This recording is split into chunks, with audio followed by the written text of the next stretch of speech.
Howdy! Banjo Ben here with my friend, the Resophonic guitar.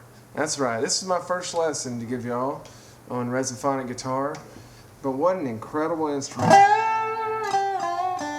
Man, I love these things. I'm going to play one of my favorite hymns for you today. Now, I know I say that a lot. I always talk about favorite hymns. I guess that's because I only play my favorites, and I do have a lot of favorites. But this is one of my all-time favorites, Just a Closer Walk with Thee.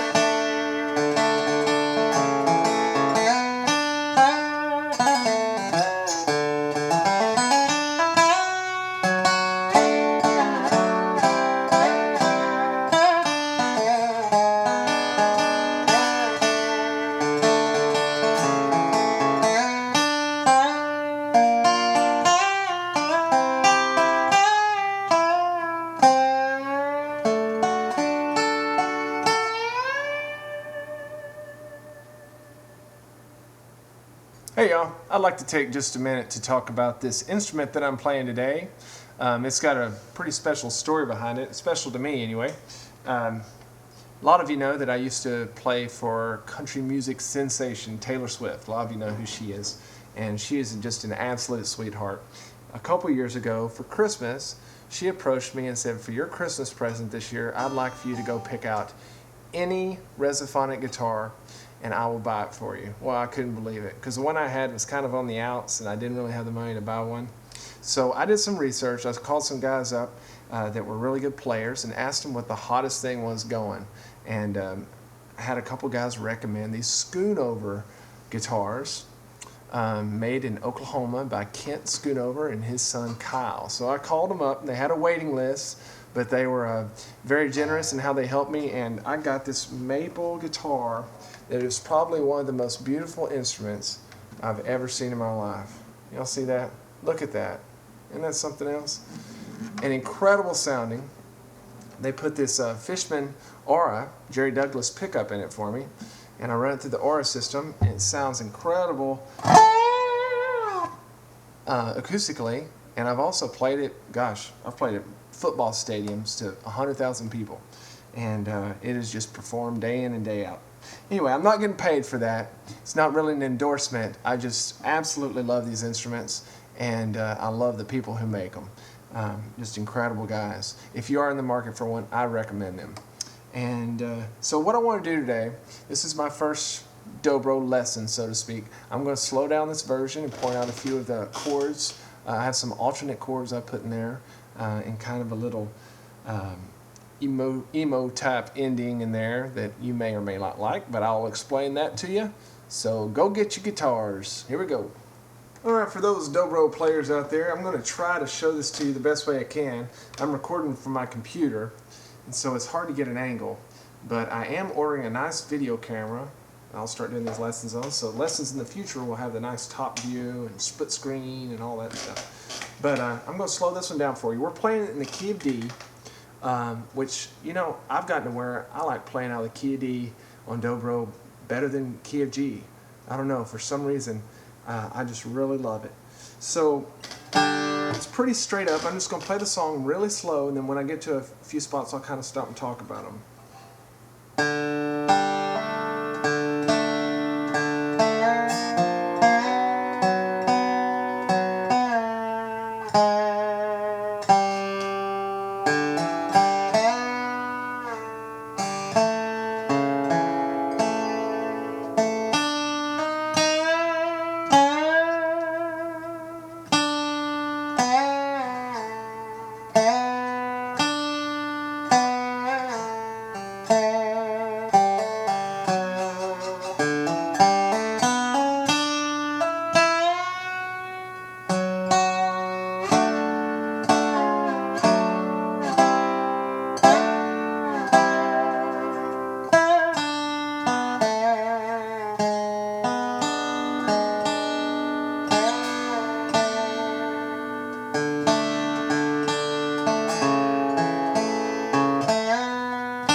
Alright guys, this tune's starting off. We're just going to really try to follow the melody. Just a closer walk with thee. That's a very distinct melody. And I would hate to get outside of that melody too much. So that's what I did.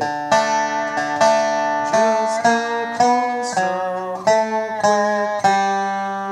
Okay, so all I did was went through and found those notes.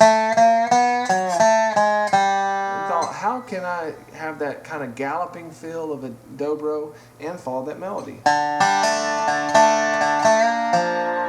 playing the D and the G string to the 4th fret.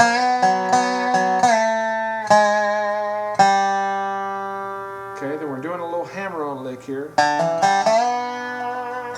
Hammer. And then bar that A.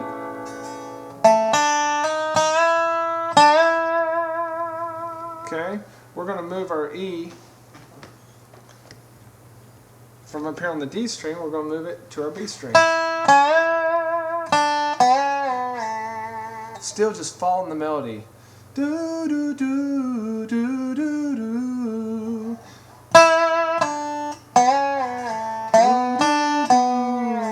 Now right there I could have just slid down, but I thought that'd be a good chance to kind of do a little ornamental type lick. And this one, I'm going to do it really slow and kind of explain to you how to do it. Start off on the 4th fret, then with just one pick stroke of my right hand, I'm going to very quickly move the bar from 4th to 5th fret, back to 4th, and down to 2nd fret. It sounds like this. That's tough to get in tune. I know when I first started playing, that was one that I worked on for a long time. And I still can't hardly play it. Now we're going to do a little triplet run, running up to the top notes. Now I plucked each one of those strings and then hammered on with my left hand the 2nd fret.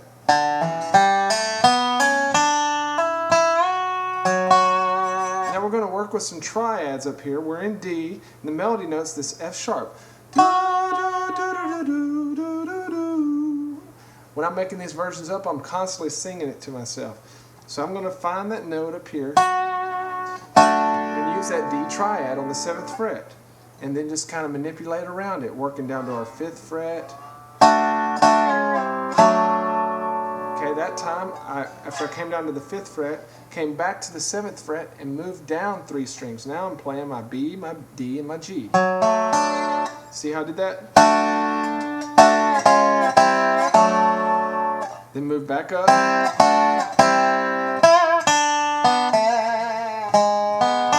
That just gets kind of trashy, but we're going to get trashy and then move into the sharp 4 diminished. Later on I can explain to you what all that means. But as for the ending, we're going to what's called the flat, let's see, that would be the flat 6 into the flat 7 into the 1. Okay, that little progression. And I just wanted to try to find some kind of creative way to get into it. So we slide into the D note, slide into the E note, then slide into the 1. Carry it all the way up. Hope y'all enjoyed this. Just a closer walk with thee.